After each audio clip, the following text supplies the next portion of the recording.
자, 이제 본격적으로 우리가 곡선에 대해서 우리가 한번 살펴보도록 하겠습니다.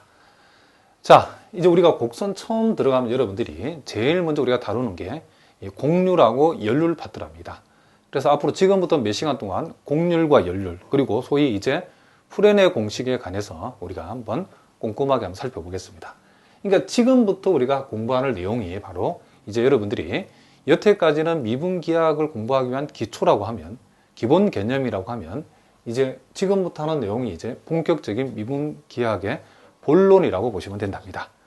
자, 많이 어렵지만은 선생님이 아주 자세하게 꼼꼼하게 단계별로 차근차근 설명해 내려가 볼 테니까 여러분들이 강의만 잘 들어주시면 어떤 시험도 여러분 대비할 수 있도록 선생님이 강의해 볼 테니까 잘 내용을 같이 한번 살펴보도록 하겠습니다.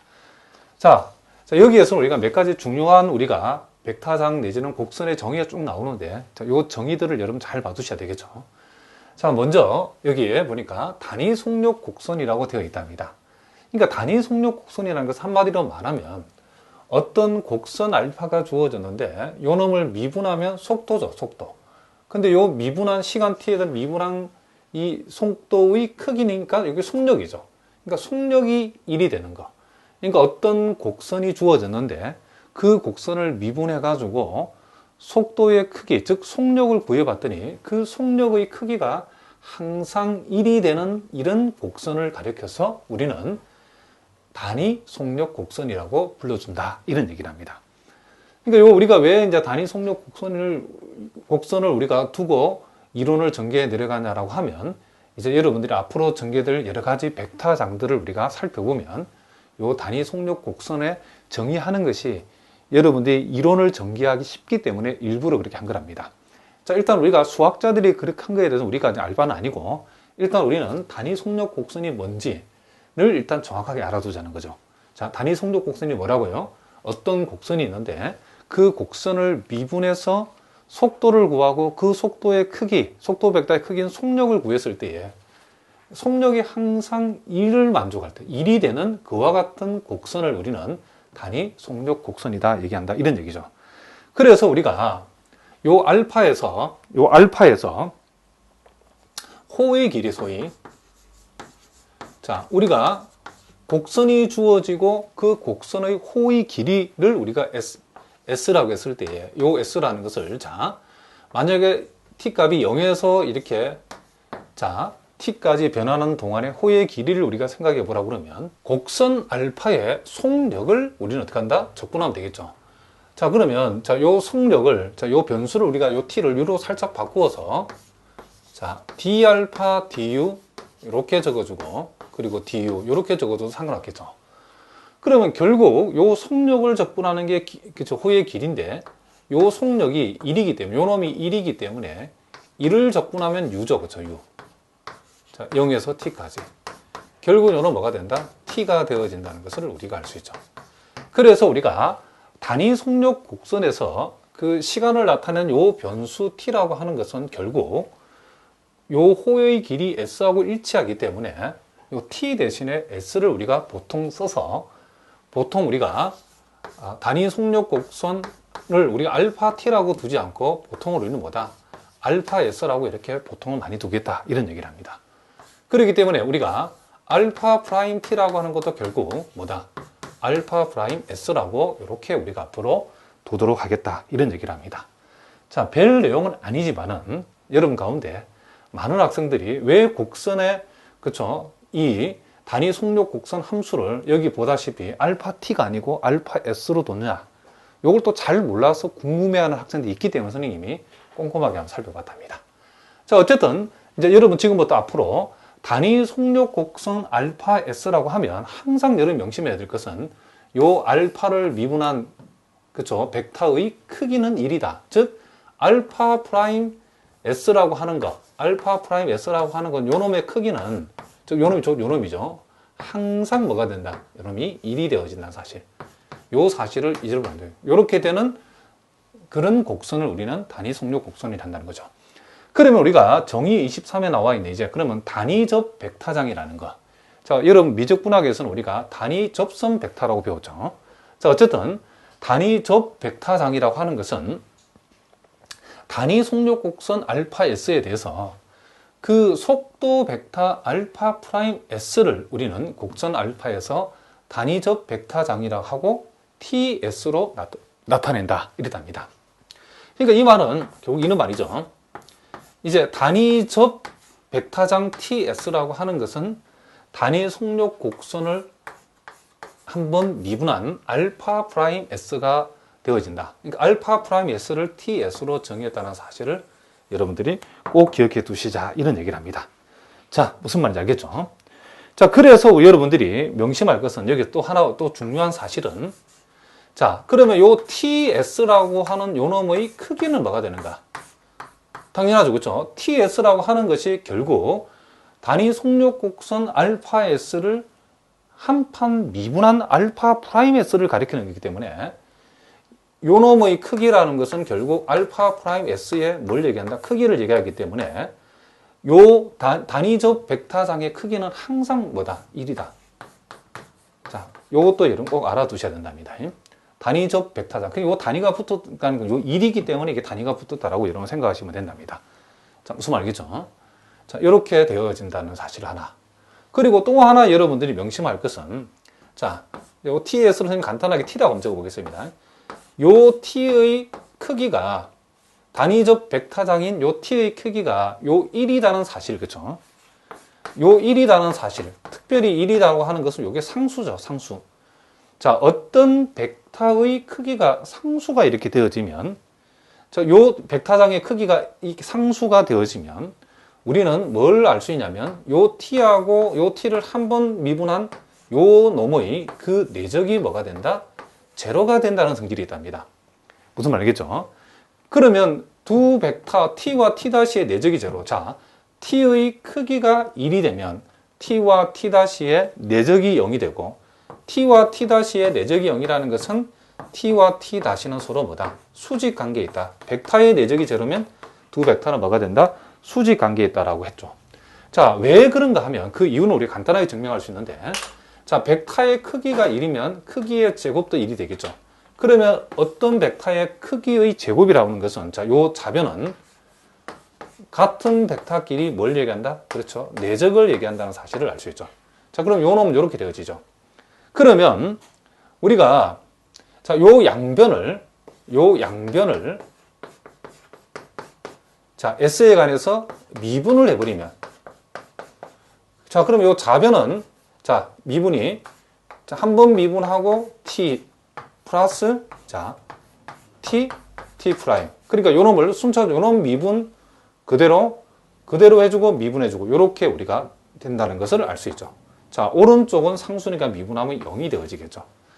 자, 그럼 우리가 벡터의 내적은 T와 T의 내적이나 자, T-와 T의 내적이나 T와 T-의 내적이나 벡터의 내적은 교환법칙이 성립하기 때문에 이 말이 같은 말이에요. 같은 말이죠, 둘 다.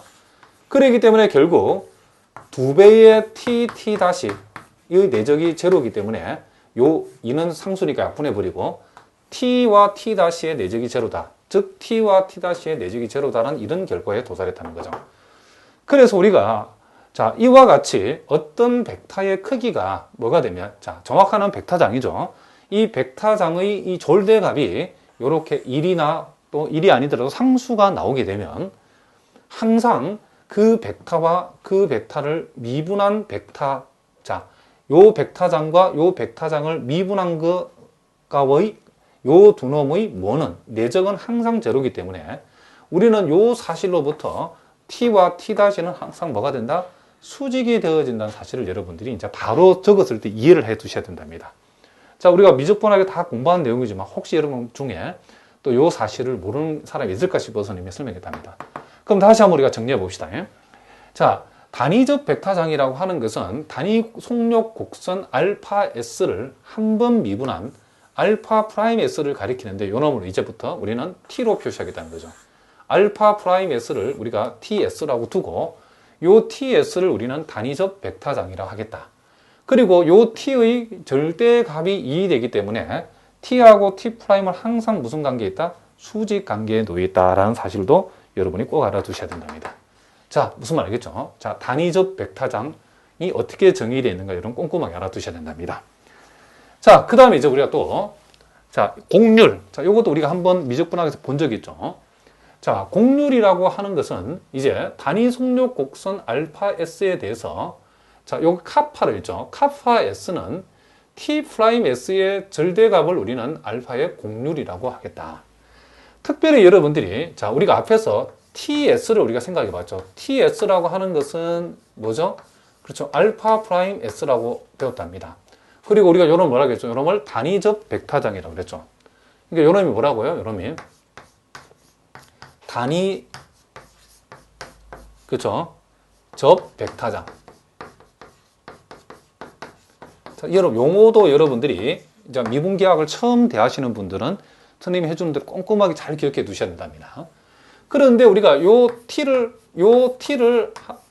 미분한 거, 알파 입장에서는 두 번 미분한 거, 알파 2's, 즉 ts라는 단위적 벡터장을 미분한 t's를 우리가 뭐라 하냐면 요놈을 곡률 벡터장이라 한답니다. 자, 뭐라고요? 곡률 벡터장.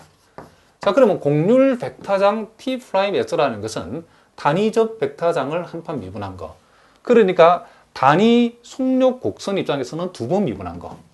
요걸 곡률 벡터장이라는데 우리가 곡률이라고 하는 것은 뭐냐면 곡률 벡터장 t's의 뭘? 크기를 낸 거다. 그렇죠? 절대의 값을 우리는 카파 S라고 적고 우리는 이놈을 알파의 곡률이라고 얘기한다. 이런 얘기를 합니다.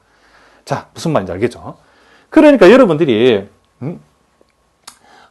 이 곡률을 우리가 미적분학에서 공부를 했지만은 자, 이렇게 한번 생각해 보죠. 곡률이라는 것은 자, 간단하게 우리가 한번 살펴보면 자, 이 곡선 우리가 단위 속력 곡선 알파를 생각했을 때에 자, 요 알파의 각 지점에서 자, 단위 자, 선생님 좀 크게 그려 보겠습니다. 자, 요런 식으로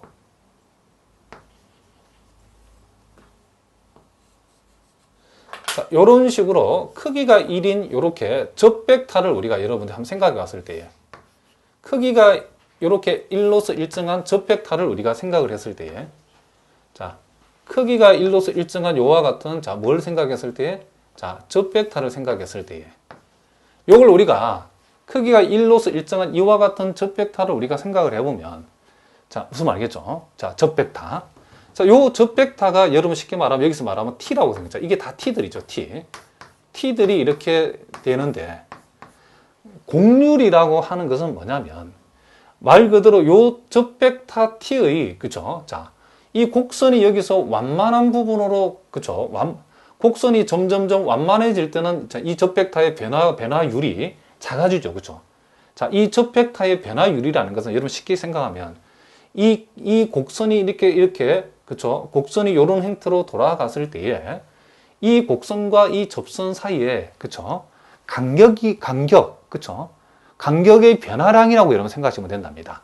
그래서 이렇게 완만한 구간에서는 이 곡선과 이 접선의 간격이 그쵸? 이렇게 거의 변동이 없다가 자, 점점점 더 완만해질수록 작아지다가 곡선의 그쵸? 커브가 이렇게 급격하게 변하고 있을 때는 이 곡선하고 이 접선하고의 이 간격이 그쵸? 크게 더 벌어진다는 사실을 우리가 알 수 있죠. 그랬을 때에 곡률이라는 말 그대로 그쵸? 이 곡선이 이렇게 완만하게 돌아가다가 급격한 커브를 이루게 되면 자, 여기에서는 곡률이 점점 작아지다가 다시 급격한 커브가 나타나면 곡률이 어떻게 된다? 커진다는 거죠.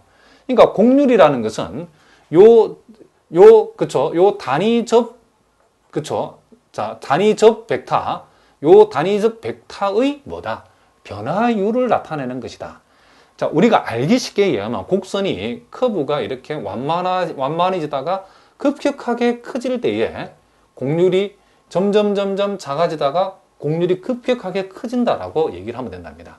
그래서 이제 물리학자들이 이 곡률을 어떻게 정해야 되냐라고 하면 곡률이라는 것은 요 곡률 벡터장 TS의 무엇으로 정의했다? 크기로 정의했다는 사실을 우리가 알 수 있다. 이런 얘기를 합니다. 자, 무슨 말이겠죠?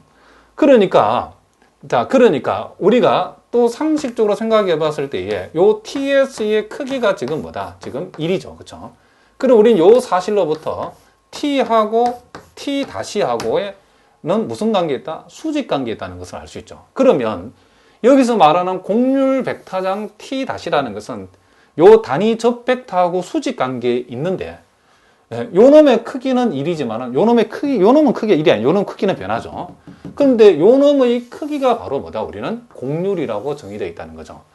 그러면 예를 들어서 뭐 정확하진 않지만은 여기에서는 요 t-라는 벡터의 길이가 한 이 정도라고 그러면 가면 갈수록 요 t-벡터의 여기는 별 차이 없지만은 자, 여기에 수직 관계. 자, 무슨 말이겠죠?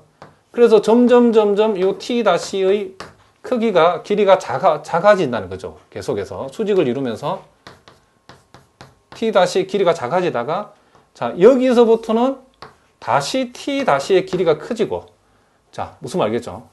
좀 더 크겠죠? 그리고 여기서도 이렇게 커브가 급격하게 돌아갈 때는 우리가 대충 직관적으로 봤을 때에 이 t-의 크기가 t와 수직을 이루는 t- 크기가 커진다는 거죠. 그러니까 요 길이가 바로 뭐다? 우리가 알고 있는 곡률이라는 거죠. 곡률. 자, 무슨 말이겠죠? 그래서 어쨌든 여러분들이 자, 요 그림은 여러분들이 뭐 그죠? 직관적으로 적당히 봐두시면 되고 우리가 수학을 공부할 때는 곡률의 정의가 어떻게 되어지는가를 정확하게 알고 있어야 된다. 자, 곡률이라는 것은 곡률 벡터장 TS의 크기를 우리는 알파의 곡률이라고 표시는 우리가 보통 카파 S라고 표현하겠다.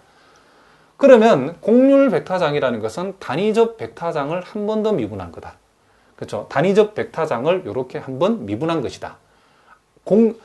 단위 속력 곡선 알파 입장에 봤을 때는 한 번 미분하면 단위접 벡터장이 되고 한 번 더 미분하면 곡률 벡터장인 T'S가 되어진다는 거죠. 어쨌든 T'S라는 곡률 벡터장의 크기를 낸 것이 뭐다? 우리는 카파 S라고 쓰고 곡률이라고 하겠다. 이런 얘기를 합니다. 자, 무슨 말이겠죠? 그리고 이제 우리가 또 요 곡률과 관련해서 여러분들이 또 메모해 둬야 될 것은 당연한 얘기겠지만은 우리가 한번 생각해 보자는 거죠. 자, 요 카파 S라고 하는 것이 만약에 제로이면 자, 그러면 카파 S가 제로, 곡률이 제로라는 것은 커브가 없다는 거죠. 그렇죠? 커브가 없다는 말은 뭐가 된다? 요 곡선 알파는 뭐가 된다? 당연히죠. 직선이 되겠죠. 자, 직선인 경우에는 커브가 없기 때문에 그렇죠. 곡률이 그렇죠. 생길 리가 없겠죠. 자, 당연히 뭐가 된다? 제로가 된다. 그리고 또 이 카파 S라고 하는 요 곡률이 그렇죠. 요 곡률이 자, 요 곡률이 R로서 요렇게 일정하면 자, 우리가 곡률이 일정한 곡선의 대표적인 게 뭐죠? 그죠? 원이죠. 원. 자, 무슨 말이겠죠? 자, 곡률이 요와 같이 자, 알파라 하지 말고 R이라 하지 말고 A라 합시다. 요 A로 이렇게 일정하면 그러니까 이가 원에서 우리가 단위 접선 벡터를 우리가 이렇게 그어 봤을 때에 자, 이렇게 그어 보게 되면 이 단위 접선 벡터의 그쵸? 변화율이 그쵸? 변화가 있다 없다? 변화가 없죠. 그쵸? 단위 접선 벡터의 변화율이 항상 뭐다? 요놈이 그쵸? 일정하다는 것을 우리가 알 수 있죠. 요 단위 접선 벡터가 요놈이 항상 뭐다? 요놈이 요 변화율이 일정하다는 것을 우리가 알 수 있죠. 원이기 때문에. 물론 여러분들이 요 작은 원하고 큰 원을 비교해 보면 자, 여기 큰 원에서 단위 접선 벡터를 우리가 생각했을 때하고 작은 원에서 단위 접선 벡터를 생각하면 요 두 사이는 요 놈도 단위 접선 벡터가 그쵸? 단위 접선 벡터의 변화율이 일정하고 요 놈도 단위 접선 벡터의 변화율이 일정하지만은 무슨 말이겠죠? 요 놈과 요 놈의 차이는 일정하긴 한데 요 놈에 대비해서는 요 놈의 곡률이 더 크죠. 그쵸? 자, 그러니까 곡률 입장에서는 요 놈보다는 요 놈이 작은 원이 더 크다는 거죠. 왜? 커브가 더 급격하게 돌아간다는 알 수 있죠. 원이 작기 때문에. 원이 크면 거의 이 그쵸? 단위접 선 벡터가 이렇게 이 곡선에 붙어가는 거고, 원이 작으면 요 간격이 일정하지만은, 그쵸? 요렇게 벌어진다는 것을 우리가 알 수 있죠. 그러니까 너무 이런 복잡하게 생각할 필요는 없다는 거예요. 그러니까, 원이 반지름하고 반지름의 크기하고 곡률하고는 무슨 관계에 있다? 반비례 관계에 있다는 거죠. 그래서 곡률이 요와 같이 지금, 그쵸? A이면, 그쵸? 요 일정하면서 A이면, 무슨 말이겠죠? 요렇게 되면, 요 반지름은 나중에 우리가 다 증명한답니다. 반지름은 요 곡률의 하고 반비례 관계이기 때문에 a분의 1인 뭐가 된다? 원이라는 것은 알 수 있죠. 그죠? 자, 원은 이 곡선 알파는 자, 요거는 우리가 나중에 상세하게 한번 우리가 살펴볼 기회가 있고 일단 요렇게 여러분 간단하게 메모를 한번 해두시기 바랍니다. 자, 무슨 말이겠죠? 그러니까 반지름이 a면 곡률은 뭐가 된다? 당연히 a분의 1이 되겠죠. 자, 그것도 여러분들이 참고로 알아두시기 바랍니다. 자, 그럼 우리가 간단한 선생님이 예를 한번 들어보겠습니다. 자, 단위 속력 곡선 알파 S가 구체적으로 이렇게 자, A라 하지 말고 R이라 합시다. R 코사인 자, R분의 S 이렇게 주어지고 R 사인 R분의 S 자, 콤마 0 자, 요렇게 우리가 요 단위 속력 곡선을 요렇게 우리가 한번 둬보겠습니다. 자, 요렇게 했을 때에 우리가 요 곡률을 우리가 곡률 카파 S를 한번 계산해 봅시다. 자, 곡률 카파 S를 계산하려면 일단 우리가 T를 우리가 계산해 TS를 계산해야겠다. TS는 우리가 뭐다? 알파 프라임 S가 되는 거죠. 자, 그럼 요놈을 미분하면 자, 마이너스 사인 R분의 S가 될 것이고 자, 코사인 자, R분의 S가 되겠죠. 이렇게 되겠죠. 자, 그러면 우리가 요놈은 단위접 벡터장이고 이제 우리가 곡률 벡터장인 T'S를 계산하면 되겠죠. 자, 그럼 요놈을 한 번 더 미분하면 마이너스 R분의 1이 되다가 코사인 R분의 S가 되어지고 요놈 미분하면 마이너스 R분의 1이 되다가 사인 R분의 S가 되어지겠죠. 자, 그럼 우리가 구하고자 하는 곡률 카파 S라고 하는 것은 결국 요 단위접 벡터장을 한 번 더 미분한 곡률 벡터장 T'S의 크기를 구하면 되니까 요놈의 크기는 루트 요놈 제곱하면 R제곱분의 1 자, 코사인 제곱 R분의 S가 되고 요놈 제곱했을 때도 R제곱분의 1이 나오고 사인 제곱 R분의 S가 나오겠죠. 자, 그럼 요 가로 안이 코사인 제곱 사인 제곱의 1이 되죠. 그럼 결국 요거 뭐가 된다? 그렇죠? R분의 1이 되어진다. 그래서 요 곡률 그쵸? 요 곡률의 값은 뭐가 된다? R분의 1이 되어진다는 사실을 우리가 알 수 있죠. 근데 실제 여러분들이 요 놈을 우리가 XY 평면에서 요 놈을 X라고 두고 Y라고 두면 자, 무슨 말이겠죠? 요 R을 이항시키고 양변을 제곱해버리면 자, 요 R을 이항시키고 그러니까 요 놈을 양변을 그냥 그대로 제곱해봅시다. 제곱해버리면 R제곱 코사인 제곱 R분의 S가 X제곱이고 R제곱 사인 제곱 R분의 S가 Y제곱이죠. 그럼 요 두 놈을 더해버리면 X제곱 플러스 Y제곱은 요 자변을 더하게 되면 R제곱이 된다는 것을 알 수 있죠. 그러니까 우리가 알고 있는 요 놈은 중심이 0,0고 반지름이 뭐가 되는 R이 되는 원이라는 사실을 우리가 알 수 있죠. 실제로 요 알파 S라는 게 원이죠, 원. 중심이 0,0이고 반지름이 R인 뭐가 된다? 원이라는 것을 알 수 있죠. 그러니까 반지름이 R인 원이니까 지금 이 곡률은 요 알파 S의 그 곡률 카파 S는 요 반지름이 그죠? 반지름하고 반비례 관계인 R의 역수값인 R분의 1이 되어진다는 사실을 우리가 알 수 있죠.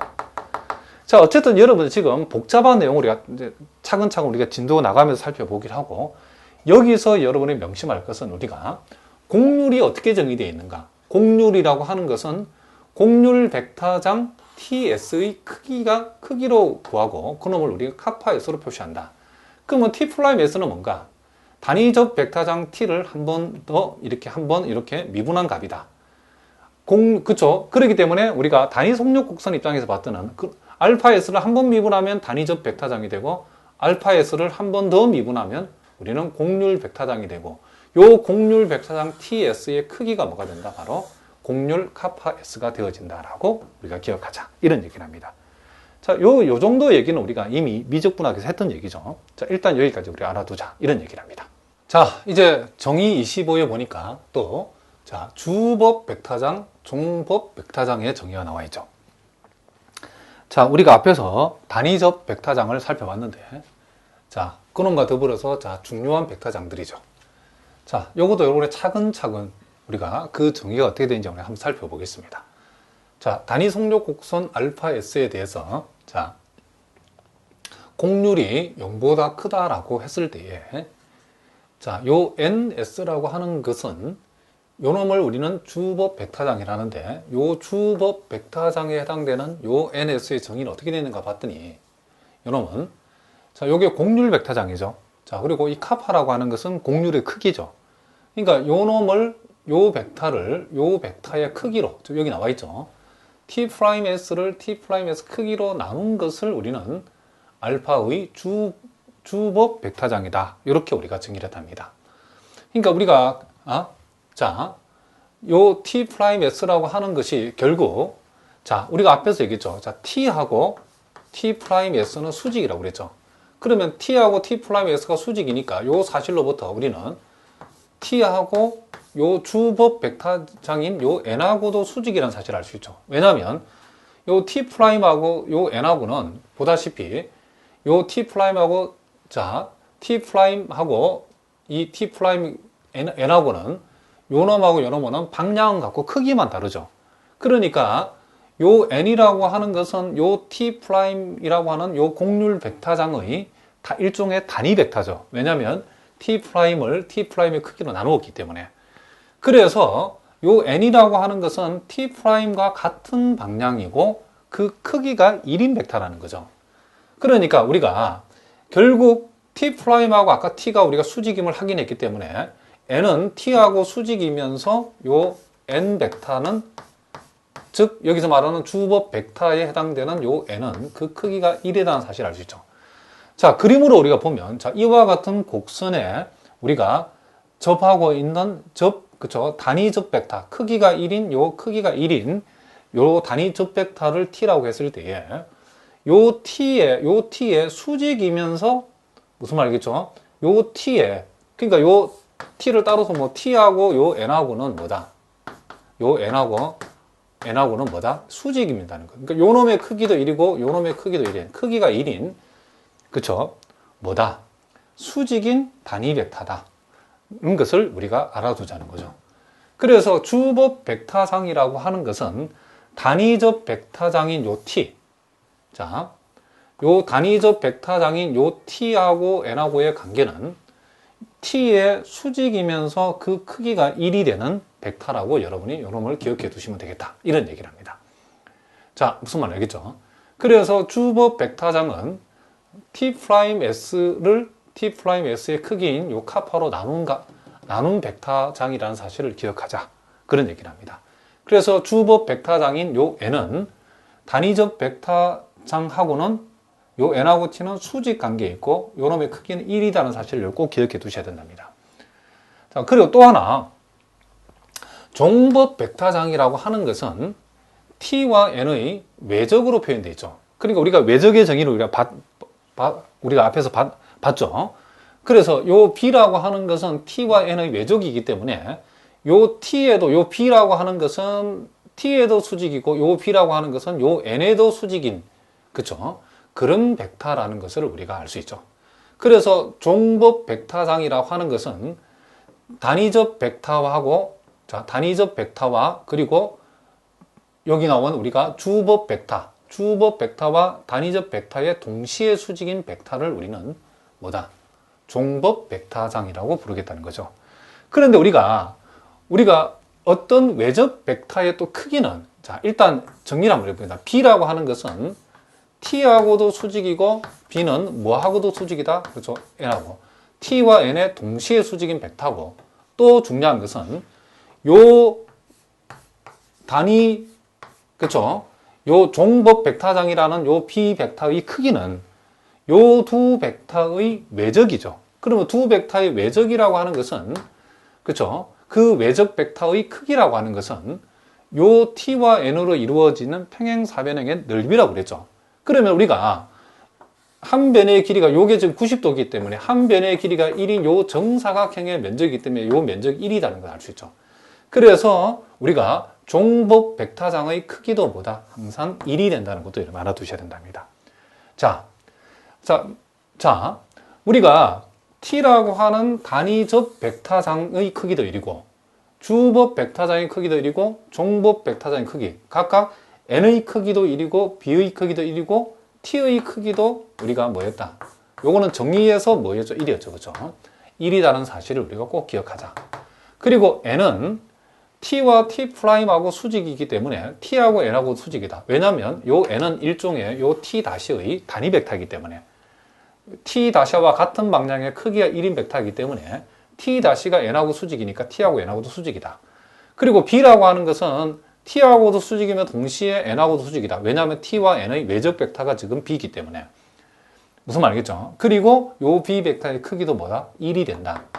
b 벡터의 크기가 1이라는 이유는 외적의 정의에 의해서 t 벡터와 n 벡터로 이루어지는 평행사변형의 넓이인데 여기서는 t와 n이 수직이기 때문에 이 평행사변형이 정사각형이죠. 그죠?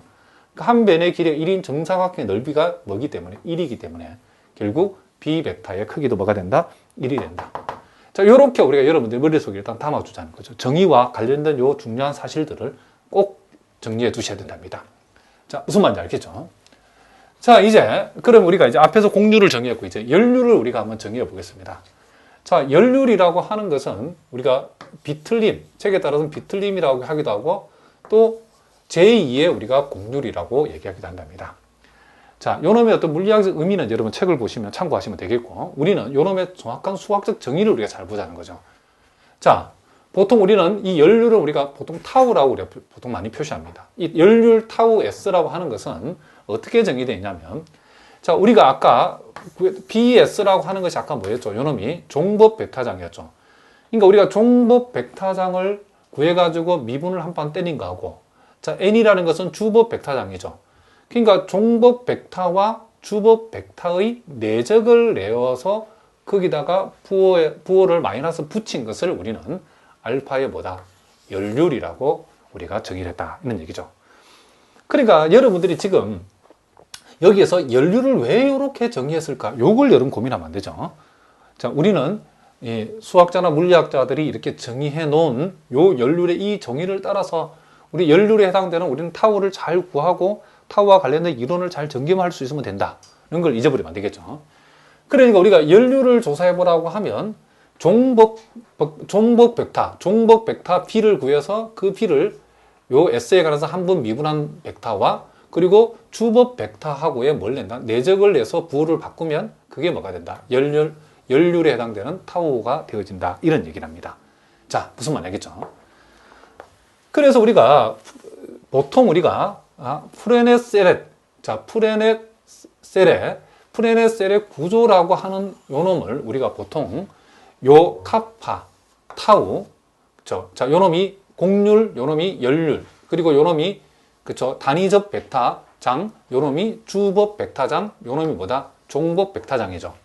자, 요렇게 공률, 연률, TNB를 이렇게 모아놓은 것을 우리는 프레네셀의 구조라고 보통 책에서 얘기하는 거죠. 자, 요것도 여러분 참고로 알아두시고. 자, 그럼 우리가 이제 구체적으로 이제 이놈들을 구하는 연습을 여기서 한번 해보자는 거죠.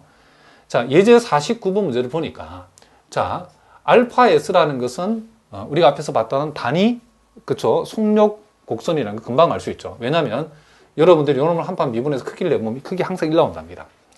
자, 이와 같은 단위 속력 곡선인 알파 S가 이렇게 주어졌을 때에, 자, 여기에서 공률도 구해보고, 연률도 구해보고, 그리고 T와 N과 B를 한번 다 구해보라. 이런 얘기를 합니다.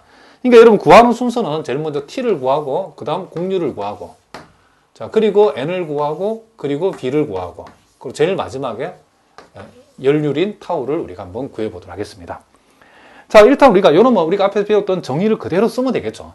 자, 첫 번째, 우리가, 자, 단위적 벡터장인 TS를 구해보자 라고 하면, TS는 우리는 어떻게 한다? 그렇죠. 요 단위 속력 곡선 알파를 한번 미분하면 되죠. 그죠? 자, 그리 S에 관해서 미분해버리면, 자, 요놈 미분하면, 마이너스 사인 R분의 뭐가 된다? S가 되겠죠. 자, 요놈 미분하면, 코사인 뭐가 된다? 그렇죠. R분의 S. 맞아. 자, 요렇게 우리가, 단위적 벡터장인 T는 요렇게 계산되어진다는 것을 우리가 금방 알 수 있다. 이런 얘기죠. 자, 그 다음 이제 공률은 뭔가? 자, 그럼 공률을 구하려고 그러면 우리는 공률은 공률 벡터장의 크기죠. 그럼 공률 벡터장은 요 단위적 벡터장을 한 번 더 한 번 이렇게 미분해 준 값이죠. 요 그렇죠? 요놈 입장에서는 한 번 더 미분한 거고 요놈을 한 번 미분해 준 거죠. 그렇기 때문에 요놈 우리는 알파 2'S가 바로 곡률 벡터장이죠. 자, 그럼 요놈을 한 번 더 미분하면 우리는 마이너스 R분의 1 코사인 R분의 S가 되어질 것이고, 자, 요놈은 마이너스 R분의 1에다가 사인 R분의 S가 되어질 거다. 는 것을 우리가 알 수 있죠. 그러면 이제 우리가 두 번째, 자, 카파 S라고 하는 이 곡률은 어떻게 구하겠어요? 이 곡률은 우리는 요 곡률 벡터장 T'S의 뭐다? 크기로 우리가 계산한다라고 했죠. 그러므로 우리가 요 놈의, 그쵸? 요 벡터의 크기를 내면 되는데, 요 놈 제곱하면 루트, 요 놈 제곱하면 R 제곱분의 1이 나오고, 코사인 제곱 R분의 S.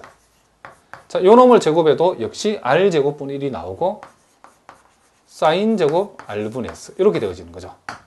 그러므로 요 놈이 결국 1이 되기 때문에, R 제곱분의 1은 결국 R분의 1이 되어진다. 이렇게 되어진다는 사실을 우리가 알 수 있죠. 자, 요건 우리 앞에서도 한번 해본 거죠. 자, 곡률, 카파 S라고 하는 것은 곡률 벡터장 T'S의 크기를 내주면 된다. 이런 얘기를 합니다. 자, 무슨 말이겠죠? 자, 그 다음에 이제 우리가 요 세 번째, 자, 세 번째, 요 N을 우리가 한번 구해보고, N은 우리가 주법 벡터장이죠. 자, 주법 벡터장 요 N의 정의는, 요 놈의 정의는 우리가 곡률 벡터장 T'S, 요 놈의 요 벡터의 단위 벡터를 구하면 되죠. 그럼 요 벡터의 단위 벡터는 요 놈의 크기인 카파 S로 자기 자신의 크기인 카파 S로 나누면 되겠죠. 그러므로 우리가 여기에서 T'S가 이렇게 주어졌는데 요 놈을 카파 S, 즉 곡률인 요 R분의 1로 요 벡터를 나누어줘서 구한 벡터가 되겠죠. 그럼 요 놈을 나눈다는 말은 요 R분의 1로 각 성분을 다 나누어주면 되니까 요 놈을 R분의 1로 나누면 마이너스 코사인 R분의 뭐가 되고 S가 되고, 요 놈을 R분의 1로 나오면 마이너스 사인 뭐가 된다. 그렇죠. R분의 S가 되어지고 0은 나누면 0이 되어진다. 요렇게 우리가 되어진다는 사실을 우리가 알 수 있다. 이런 얘기를 합니다. 자, 무슨 말이겠죠? 자, 그 다음 네 번째 그러면 이제 우리가 주법 벡터장을 구했으니까 이제 네 번째는 종법 벡터장인 B를 우리가 한번 구해보겠습니다. 자, BS. 자, 요 놈은 그 정의가, 그쵸? 그 정의가 T와 S의, 자, 단위적 벡터장과 뭐다? 주법 벡터장인 T와 N의 무엇으로? 그쵸? 외적으로 요 놈이 정의되어 있죠. 자, 요 외적 벡터를 구해주면 되겠죠. 자, 그럼 우리가 요 놈을 우리가 한번 생각해 보면, 자, 우리가 외적 구하는 우리 앞에서 배운 대로 그대로 한번 해보겠습니다. 자, T가 뭐죠? T가 여기에, 자, 마이너스 사인, 지금 R분의 S. 자, 코사인 R분의 S. 자, 그리고 제로. 그리고 N이 지금 여기 구해놨죠, 여기. 마이너스 코사인 R분의 S. 자, 마이너스 사인 R분의 S. 그리고 0. 자, 이렇게 되어 있죠. 자, 요렇게 하면 첫 번째 성분은 0이 되죠. 자, 두 번째 성분은 요 놈과 요 놈을 곱한 값에서 요 놈과 요 놈을 곱한 값 빼는데 역시 뭐죠? 0이죠. 세 번째 성분은 요렇게 곱한 값에서 요렇게 곱한 값을 빼겠죠. 그러면 사인 제곱 R분의 S에서 코사인 제곱 R분의 S를 더하는 셈이 되기 때문에 뭐가 된다? 1이 되죠. 그래서 종법 벡터장은 0,0, 뭐가 된다? 1이 된다는 것을 우리가 알 수 있죠. 그럼 이제 마지막으로 이제 연륜을 구하면 되겠죠. 자, 연륜 해당되는 타우 S라고 하는 것은, 자, 여러분 보다시피 지금 B'S와 NS의 내적이기 때문에 일단 우리 여기에서 B'S를 살짝 구해주면 B'S라고 하는 것은 결국 요놈 미분하면 0이고 요놈도 0이고 요놈도 미분하면 0이 되어진다는 것을 알 수 있죠. 그러므로 결국 B'S하고 지금 NS하고의 내적인데 요 B'S가 0,0,0이기 때문에 요 두 놈의 내적은 뭐가 된다? 0이 되어진다는 것을 우리가 알 수 있다. 그래서 연륜의 값은 뭐가 된다? 0이 되어진다는 사실을 우리가 금방 알 수 있다. 이런 얘기를 합니다. 자, 무슨 말인지 아시겠죠? 그러니까 여러분 참고로 지금 나중에 좀 더 공부하겠지만은 이와 같이 곡률의 값이 이와 같이 일정한 상수 값이 나오고 이와 같이 연륜의 값이 0이 되어지면 주어진 요, 그쵸, 곡선은 뭐가 된다? 원이 되어진다는 것도 여러분 좀 알아두시기 바랍니다. 자, 나중에 선생님 또 자세하게 한번 다뤄보도록 하겠습니다. 자, 무슨 말인지 아시겠죠? 자, 우리가 또 이제 예제 50번 문제를 보는데, 자, 예제 50번은 1번은, 자, 알파 t라고 하는 요 곡선을 호장에 의한 재매개야를 한번 구해봐라. 그렇죠? 자, 우리가 왜 호장에 의한 재매개야를 구해야 되냐면, 우리가 2번에 나와 있는 우리가, 거기에 이제 우리가, 열률과 곡률, 열률, 그리고 TNS를 우리가, 자, TNB를 우리가 계산을 하기 위해서는 주어진 곡선이 어떻게 주어져야 돼요? 그렇죠? 그 크기가 1인 단위 속력 곡선으로 주어졌을 때에 우리가 조금 전에 썼던 공식을 이용할 수 있답니다. 그럼 우리가 앞에서 이와 같이 요 놈은 지금 단위 속력 곡선이 지금 아니죠. 그렇죠?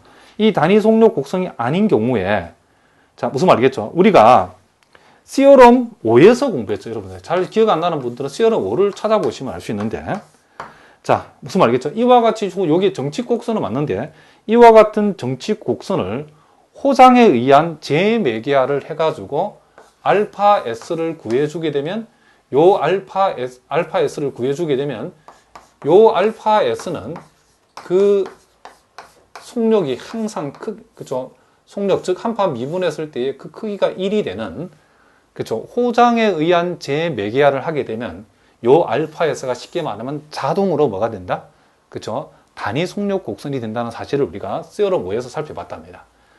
자, 그래서 이제 요 1번에서 왜 우리가 호장에 의한 재매개야를 우리가 구해봐야 되는지 그 이유를 아시겠죠? 그래야만이 우리는 일단 알파 S라고 하는 단위 속력 곡선을 구해야만이 우리는 그저 풀NSL의 그 구조를 우리가 다 찾아볼 수 있다. 이런 얘기를 합니다. 자, 우리가 앞에서 한번 했기 때문에 했지만 우리 한번 살펴보겠습니다. 자, 그럼 우리는 요 t의 변수를 u로 바꾸고 일단 알파 프라임 u를 우리가 먼저 생각해 봐야 되겠죠. 그러면 요놈은 마이너스 a 코사인, 자, 마이너스 사인 u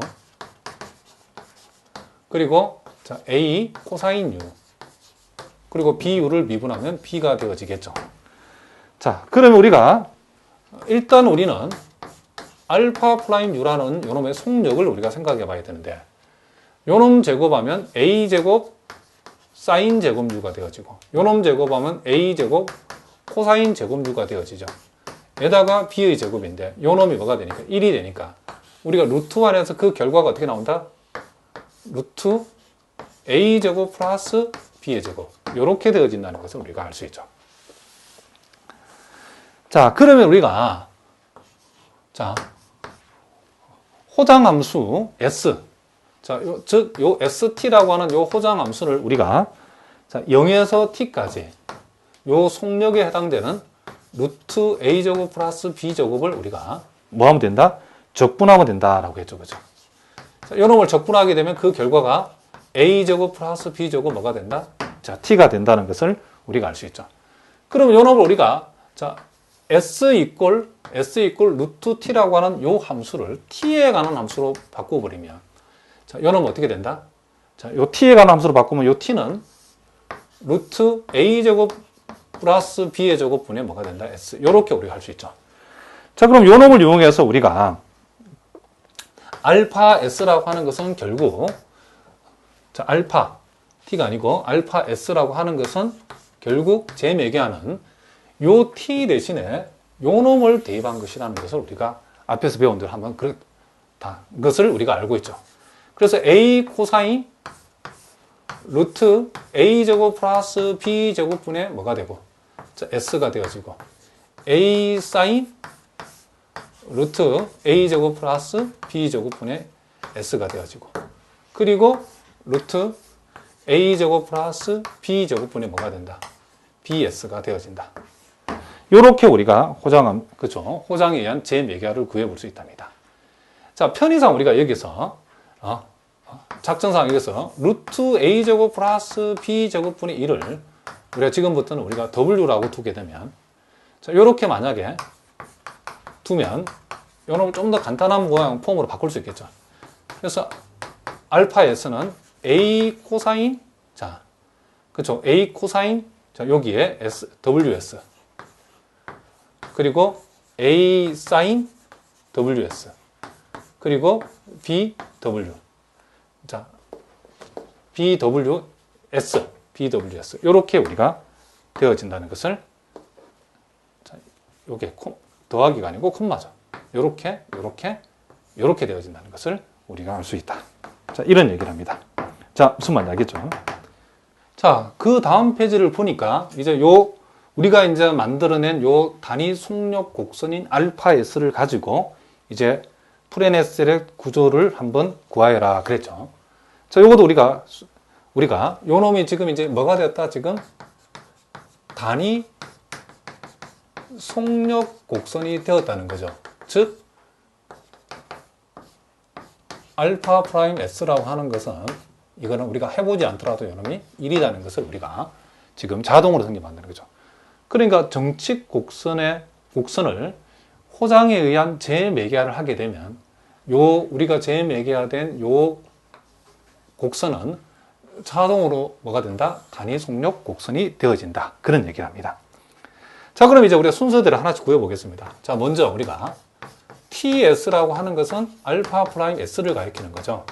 그래서 이놈은, 자, 마이너스 AW sin WS 이렇게 되어지고, 요거 미분하면, 자, AW 코사인 WS가 되어지고, 요런 미분하면 BW가 되어진다는 것을 우리가 알 수 있죠.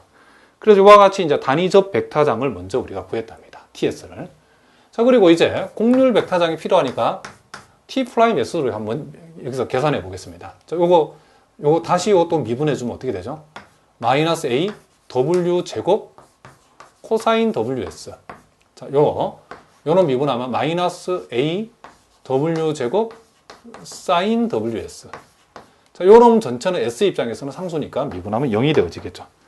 자, 요게 바로 곡률 벡터장이죠. 자, 그러면 우리가 두 번째, 카파 S라고 하는 이제 이 곡률이라고 하는 것은 결국 요 곡률 벡터장 T'S의 크기로 정의되어 있기 때문에 우리는 요 놈의 크기를 내면 되는데, 요놈 전체를 제곱하면 근호 안에서 A제곱 W 4승, 그리고 코사인 제곱 WS, 또 요놈 제곱하면 A제곱 W 4승 같이 나오고 사인 제곱 WS가 되어지는 거죠. 그러면 요놈은 1이 되기 때문에 요놈이 근호 안의 값이니까 근호 밖에 나오면 AW 제곱이 되어진다는 것을 우리가 금방 알 수 있죠. 그래서 요놈은 결국 AW 제곱이 되어지더라. 이런 얘기를 합니다. 자, 무슨 말 알겠죠? 자, 그 다음에 이제 우리가 또 세 번째. 자, 종복 벡터장인 요 NS.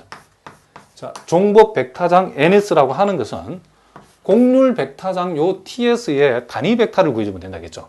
그러니까 T'S라고 하는 것을 무엇으로 나누면 된다? 그렇죠? 곡률인 카파 S. 요놈의 크기가 요놈이니까 카파로 나누어 주면 되는 거죠. 그럼 우리 이제 요 벡터를 AW 제곱으로 나누어 버리면, 요놈으로 나누면 마이너스 코사인 WS. 요놈으로 나누어 주면 마이너스 사인 WS. 그리고 0은 그대로 0이 되어진다는 것을 우리가 알 수 있죠. 자, 무슨 말 알겠죠? 그 다음에 이제 우리가 종법 벡터장인 BS를 우리가 구해보라고 하면, 자, 요 놈은 우리가 요 TS라고 하는 단위접 벡터장과 그리고 요 주법 벡터장인, 그렇죠? 주법 벡터장과 단위접 벡터장에 뭘 내면 된다? 외적을 내면 되는 거죠. 자, 우리가 외적을 구하는, 자, 요 공식도 한번 해보겠습니다.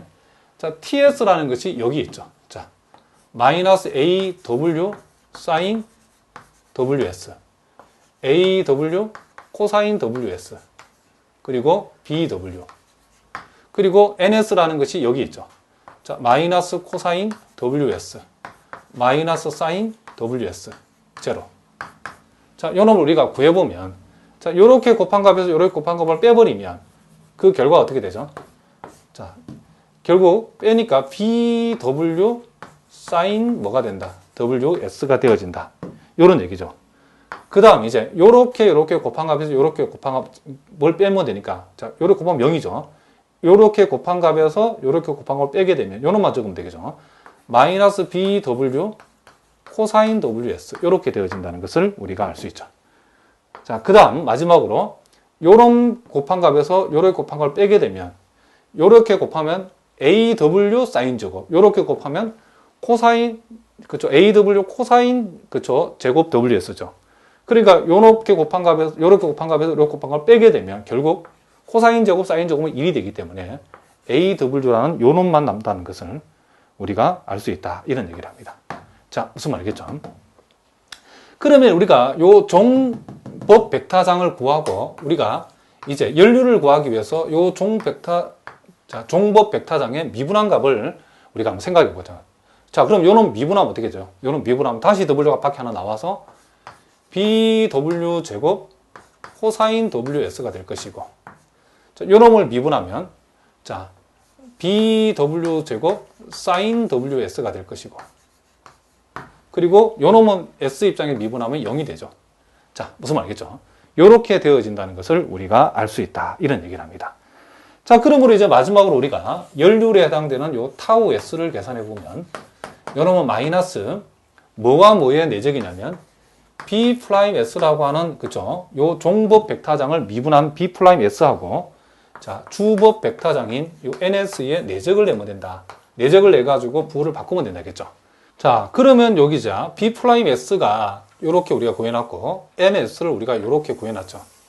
자, 요 두 놈의 우리가 내적을 여러분들이 내보면, 자, 요 놈하고 요 놈이 만나게 되면, 자, 요 놈하고 요 놈이 만나게 되면, 자, 마이너스, 요 마이너스는 일단 전체 마이너스 끄집어내고, 요 놈 만나면, 마이너스 BW의 제곱에다가 코사인 제곱 WS죠. 자, 내적은 각각의 승분을 곱해서 더하는 거니까, 자, 요 놈하고 요 놈을 또 만나게 하면, 또 마이너스 BW의 제곱에다가 사인 제곱 WS가 되어지는 거죠. 자, 0하고 0이 만나면 0은 0에 쓸 필요 없고. 그럼 우리가 요 놈을 우리가 정리를 해보면, 마이너스 마이너스는 플러스가 되니까 BW 제곱을 공통으로 묶어내면 코사인 제곱, 사인 제곱이니까 1이 되는 거죠. 그래서 남는 것은 BW 제곱만 남게 된다. 요게 우리가 구하고자 하는 연률이 되어진다는 것을 우리가 알 수 있다, 이런 얘기를 합니다. 자, 오늘 우리가 이제 미분계학의 본론적인 내용들을 우리가 쭉 살펴봤는데, 자, 단위접 벡터, 그리고 곡률, 그리고 우리가 주법 벡터장, 그리고 종법 벡터장, 그리고 연률에 대해서, 그리고 우리가 푸네네셀의 구조들을 우리가 한번 구하는 연습을 해봤는데, 다음 시간에는 우리가 푸렌의 틀장이라는 것부터 시작해서 또 본격적으로 심화된 내용도 우리가 살펴보도록 하겠습니다. 자, 오늘은 여기까지 하겠습니다. 여러분 오늘도 수고하셨습니다.